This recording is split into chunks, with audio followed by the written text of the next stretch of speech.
আমার আজকে মনে পড়ে যাচ্ছে কবিগুরুর কথা। এত চক্রান্ত, এত ষড়যন্ত্র, তাও রুখতে পারছে না তৃণমূলকে।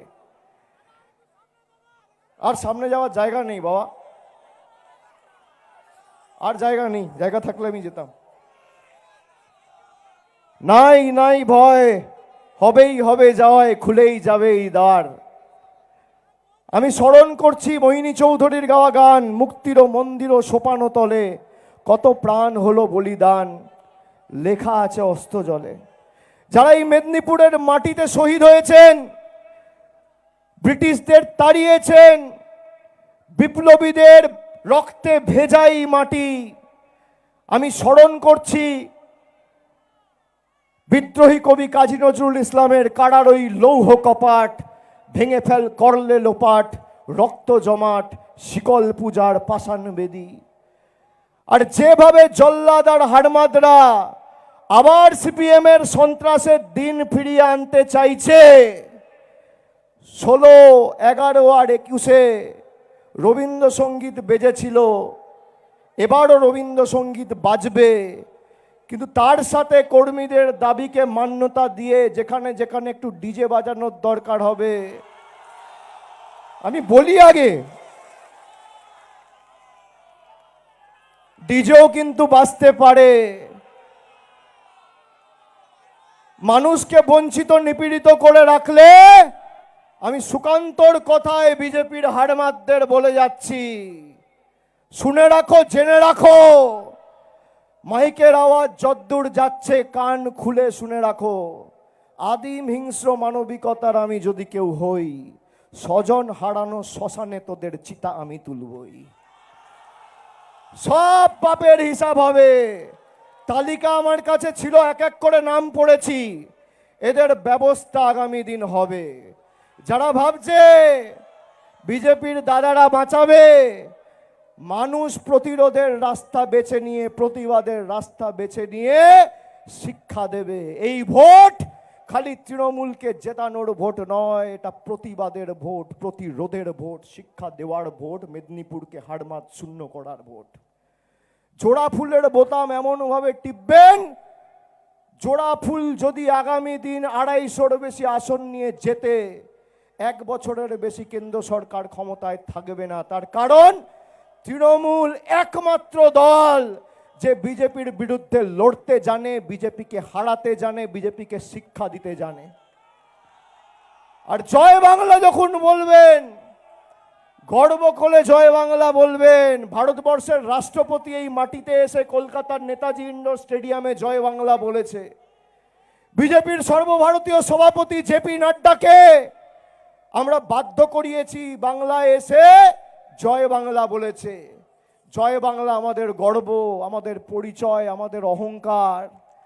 যারা রবীন্দ্রনাথ ঠাকুরের আমার সোনার বাংলা গায়ে বলে আসামে তাদের বিরুদ্ধে দেশদ্রোহিতার মামলা দিয়ে বাঙালিকে অপমান করে, বাংলাদেশি বলে দাগিয়ে দেয়, তাদের শিক্ষা দেওয়ার নির্বাচন এই নির্বাচন।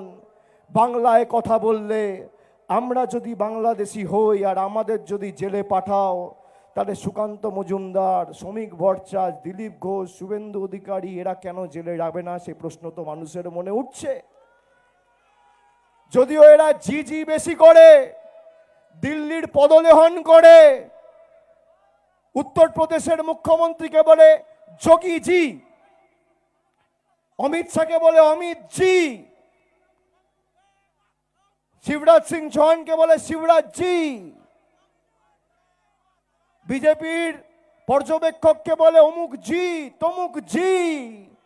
আর বাংলার 10 কোটি মানুষ যাকে নির্বাচিত করেছে তাকে বলে মমতা,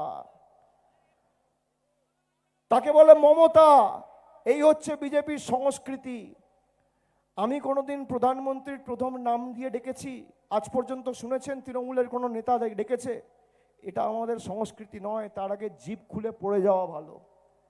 এটাই আমাদের সংস্কৃতি। আমরা রাজনৈতিকভাবে লড়তে জানি, কুৎসা ব্যক্তি আক্রমণ তৃণমূল করে না। স্বাধীনতার গণ্ডিতে থেকে আমাদের লড়াই করতে হবে। এই পরিবর্তনই বাংলার মানুষ দেখতে চেয়েছিল, এই পরিবর্তনই আমরা দেখিয়েছি। 2011-য় যদি আমরা বলতাম বদলা হয়েছে, এবার বদল হয়েছে, এবার বদলাও হবে, আজকে এই শুকুর আলীর ছেলে তপন ঘোষ, বিজেপির নেতা যারা বড় বড় ভাষণ দিচ্ছে, সিপিএম এর হারমাদ, অনুবীক্ষণ যন্ত্র দিয়ে মাটিতে খুঁজে পাওয়া যেত না। বেনা চাপড়ায় যারা তৃণমূলের কর্মীদের মাটিতে পুঁতেছে, ছোট আঙারিয়ায় বাড়িতে গিয়ে জ্বালিয়েছে, সবঙ্গে কত পুকুর ছিল মানুষটাকে জিজ্ঞেস করুন, কংগ্রেস করতে বলে বিষ দিয়ে দিত, মনে আছে? বাড়িতে সাদা থান পাঠিয়ে দিত, তৃণমূল করবি, জ্বালিয়ে দিত। আমরা সেই সংস্কৃতি বন্ধ করেছি, এটাই পরিবর্তন। নরেন্দ্র মোদী থেকে শুরু করে অমিত শাহ বাংলায় কবার এসছিল 11 সালের আগে? কবার এসছিলেন? মানুষকে মাথা নিচু করে বেঁচে থাকতে হতো। এখানে ঝাড়গ্রামের বীরবাহা রয়েছে, দুলালরা রয়েছে। মমতা বন্দ্যোপাধ্যায়ের সরকারের সব থেকে বড় সফলতা হচ্ছে এই এলাকায়, যেখানে রাস্তায় প্রতিদিন কোনো না কোনো জায়গায় এক একটা করে মৃতদেহ পড়ে থাকতো, সেই জঙ্গলমহলকে, মেদিনীপুরের মাটিকে শান্ত করেছে। ভুলে যাচ্ছেন? যাদের 50 বছরের বেশি বয়স তারা জানে, তারা মনে রেখেছে কেশপুরের অত্যাচার, ছোটঙাড়িয়ার অত্যাচার, চন্দ্রকোনায় কি করতো এরা, একটা পতাকা লাগাতে দিত না, মিটিং মিছিল তো দূরের কথা। তারা আজকে নাকি বাংলায় পরিবর্তন আনবে। সুশান্ত ঘোষের নেতৃত্বে পরিবর্তন হবে মেদিনীপুরে। নিচে জল্লাদ আর উপরে গদ্দার, কি সুন্দর মডেল। এবার 15-0 করতে হবে, আপনারা কথা দিচ্ছেন। আর ওদিকে ঝাড়গ্রাম তো 4-0 ছিল আগের বার, এবারও 4-0 তৃণমূলের পক্ষে হবে। ঝাড়গ্রাম পশ্চিম মেদিনীপুর মিলিয়ে 19-0 তৃণমূলের পক্ষে হবে। আর যেখানে যা দরকার পড়বে আপনারা বুক চিতিয়ে লড়াই করবেন, আমি আপনাদের সাথে, দরকার হলে যেখানে বলবেন আমি যাব, যে বুথে ঢুকতে বলবেন আসবো। মানুষ যেন বঞ্চিত না হয়, সবাইকে কথা দিয়ে গেলাম। আমি আজকে আর বক্তব্য দীর্ঘায়িত না করে, অনেকক্ষণ বলেছি, প্রায় 45-50 মিনিট হলো, আপনাদেরও বাড়ি ফিরতে হবে। আবার আসবো, 1-1.5 মাসের মধ্যে আবার আসবো। আর প্রতিটা বিধানসভায় যাব, যে অঞ্চলে সভা সমিতি করতে বলবেন, ঢুকতে বলবেন, ঢুকবো। কিন্তু বিজেপিকে শূন্য করার দায়িত্ব আপনাদের, আর আপনাদের আশা পূর্ণ করার দায়িত্ব আমার। কথা দিচ্ছেন? কথা দিচ্ছেন? কথা দিচ্ছেন তো? জোরে বলুন, জয় বাংলা, জয় বাংলা, জয় বাংলা, জয় বাংলা, জয় বাংলা, জয় বাংলা, জয় বাংলা, জয় বাংলা, জয় বাংলা, জয় বাংলা, জয় বাংলা, জয় বাংলা, জয় বাংলা, জয় বাংলা, জয় বাংলা, জয় বাংলা। অনেক অনেক ধন্যবাদ, নমস্কার।